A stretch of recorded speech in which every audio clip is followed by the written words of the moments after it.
the arena went dark. 15,000 people held their breath. And Ace Frehley lowered his guitar. Madison Square Garden.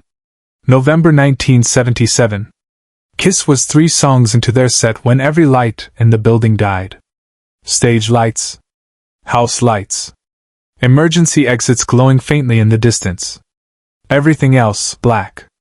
The crowd noise shifted instantly, from roar to confusion to silence.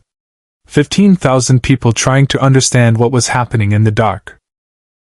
On stage, the band kept playing for exactly 3 seconds.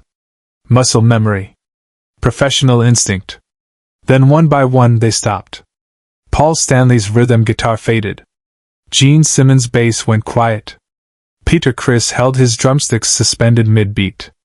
Ace Frehley played one note longer than the rest. A single sustained bend that hung in the darkness like a question. Then he lowered his guitar. Deliberately. Both hands gripping the neck and body, bringing it down to waist level. Not setting it down. Not handing it off. Just stopping. The sound of 15,000 people breathing in the dark. For 30 years, no one understood why Ace Frehley lowered his guitar that night in Madison Square Garden. Until the truth finally came out. To understand what happened in that darkness, you need to understand what happened 6 hours earlier. November 12, 1977. 3 p.m. Kiss soundcheck at Madison Square Garden. The crew was setting up the pyrotechnics. The fire, the smoke, the explosions that made Kiss concerts legendary. Gene Simmons was in makeup already, testing his blood-spitting routine. Paul Stanley was running through vocal warm-ups. Peter Criss was arguing with his drum tech about cymbal placement. Ace Frehley stood alone at the edge of the stage, looking out at the empty arena. He'd been with Kiss for 5 years. 5 years of makeup and costumes and personas. 5 years of being the spaceman. The silent, mysterious guitar player who let his instrument do the talking. 5 years of people assuming the makeup meant he wasn't serious. That the spectacle meant he wasn't skilled. A guitar tech named Danny approached him. New guy, maybe 22, eager to prove himself. "Mr. Frehley, I set up your rig. Want to check it?" Ace nodded and walked to his position. 6 Marshall stacks. Effects pedals lined up in careful order. His backup guitars on stands. Everything exactly where it should be. He plugged in his Gibson Les Paul and played a few notes. Clean tone first. Then engaged the distortion. The sound filled the empty arena, huge, clear, perfect. Danny stood nearby, watching. "Can I ask you something?" Ace kept playing, adjusting the tone knob. "Sure. Do you ever wish you could just play? Without all this?" Danny gestured at the stage setup. The risers, the pyro, the massive production elements being assembled around them. Ace stopped playing. He looked at Danny for a long moment. "What do you mean?" Danny seemed to realize he'd crossed a line but pushed forward anyway. "I mean, I saw you play in a club once. Before Kiss. Just you and a guitar and an amp. It was..." He paused, searching for words. "It was different. Pure. You know? And now? Now it's... I don't know. It's a show. It's incredible, don't get me wrong. But sometimes I wonder if the real playing gets lost in all the smoke and fire." Ace didn't respond. He unplugged his guitar and walked away, leaving Danny standing alone on the empty stage. But the question stayed with him. Ace didn't defend himself.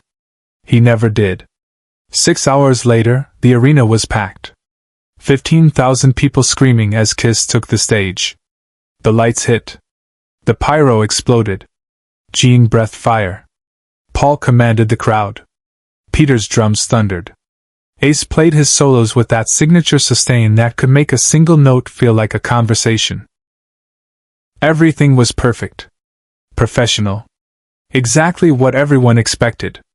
There were 3 songs into the set, middle of Cold Gin. Ace's guitar carrying the main riff, when the power died. Complete blackout. The backup generators should have kicked in immediately. That was the plan. Emergency lighting, enough to keep the show going, keep the crowd calm. But the generators didn't engage. Technical failure. Bad wiring. Pure chance. So there was just darkness. And 15,000 people who'd paid to see spectacle suddenly experiencing something else entirely. Silence.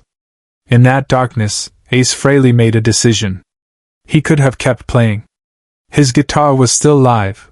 It ran on a separate circuit that hadn't failed. He could have played through the blackout, kept the energy going, been the hero who saved the show. But he didn't. He lowered his guitar. Stopped. Stood in the dark. The crowd noise shifted again, uncertainty becoming concern. People calling out. Asking what was happening. Some starting to move toward exits. Then, from the darkness, a voice. Not amplified. Just Ace Frehley's actual voice, speaking into the black. Everybody stay where you are. Don't move. You're safe. 15,000 people stopped. Give us 60 seconds, Ace continued, his voice calm, unhurried.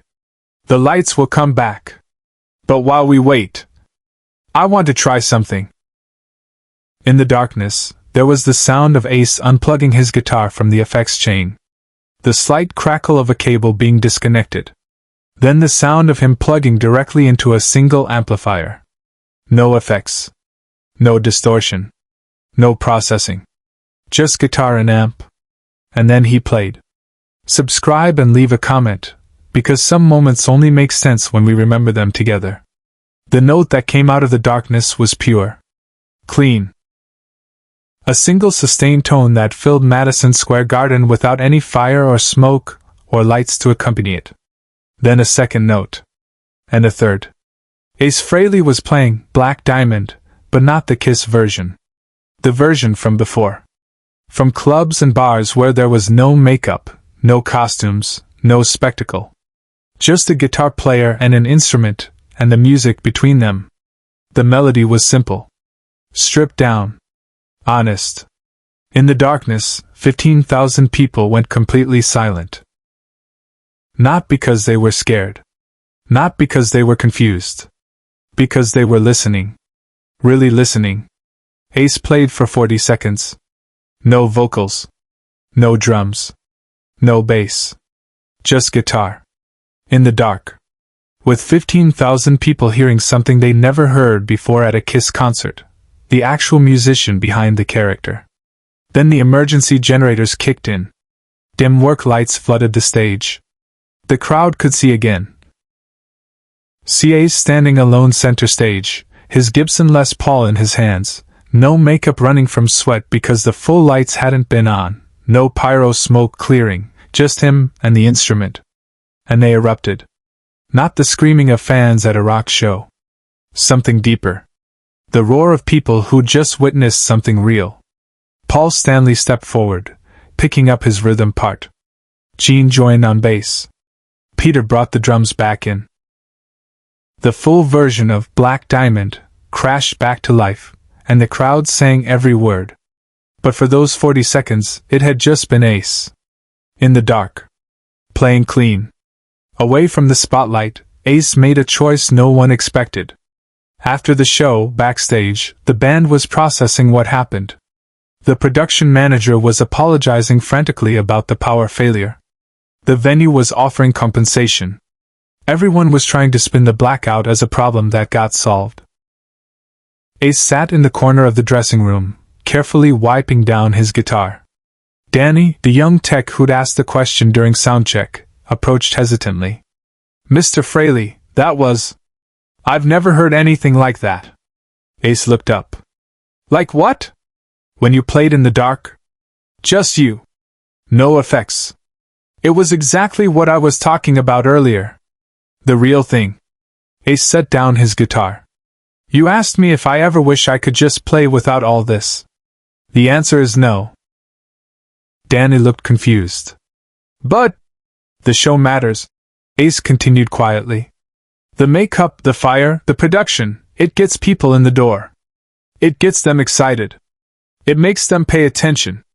But every single night, somewhere in that show, there's a moment where it's just me and the guitar. Every solo. Every riff. That's the real thing. It's always been there. Most people just don't notice it because they're looking at the fire. But tonight they noticed.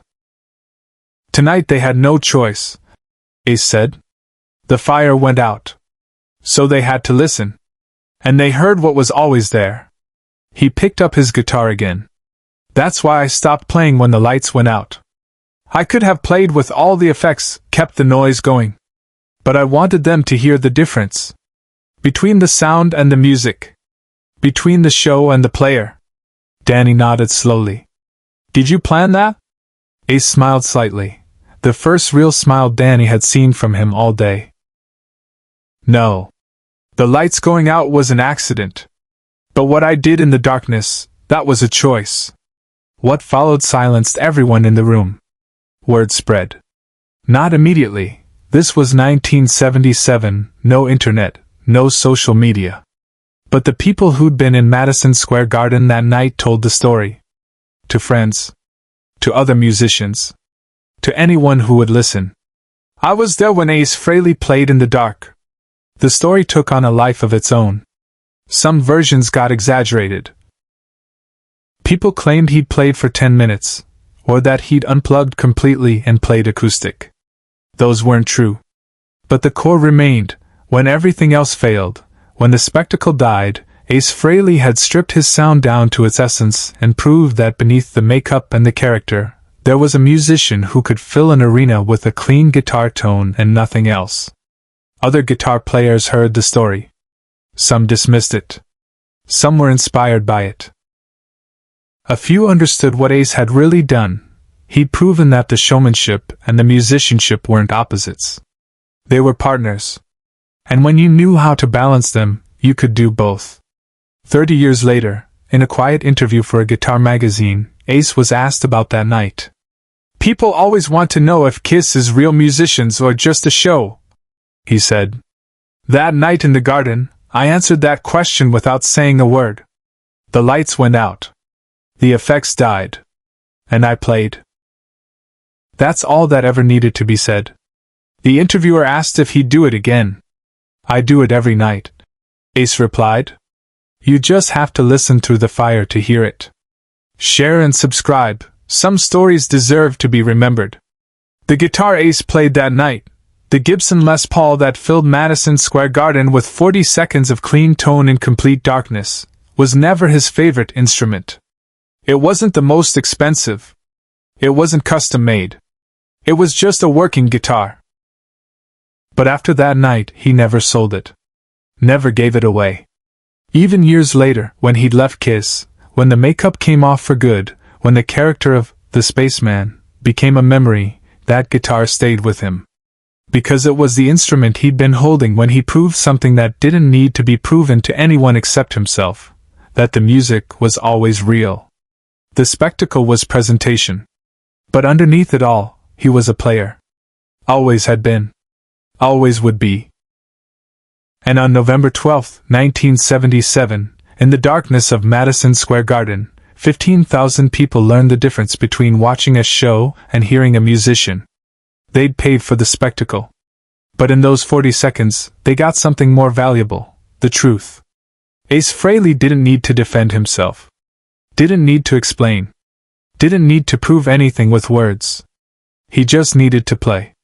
And in the darkness, when everything else failed, that's exactly what he did. Some people remember that night for the power failure. For the technical problems. For the moment when Kiss almost had a disaster. But the people who were really paying attention remember it differently. They remember the moment when the lights went out, and they finally heard Ace Frehley. Not the Spaceman. Not the character. Not the costume. Just the player. Years later, musicians still talk about that night. Not because of what went wrong, but because of what went right when everything else failed. The guitar from that night sits in Ace's home studio. He doesn't display it. Doesn't talk about it much. But sometimes, late at night, he picks it up and plays it clean. No effects. No distortion. Just tone. The same way he played it in the darkness of Madison Square Garden when 15,000 people learned that beneath the fire and smoke, There was always music. Real music. Patient music. Music that didn't need spectacle to matter. Ace Frehley never defended himself that night. He didn't need to. He just played. And that was enough.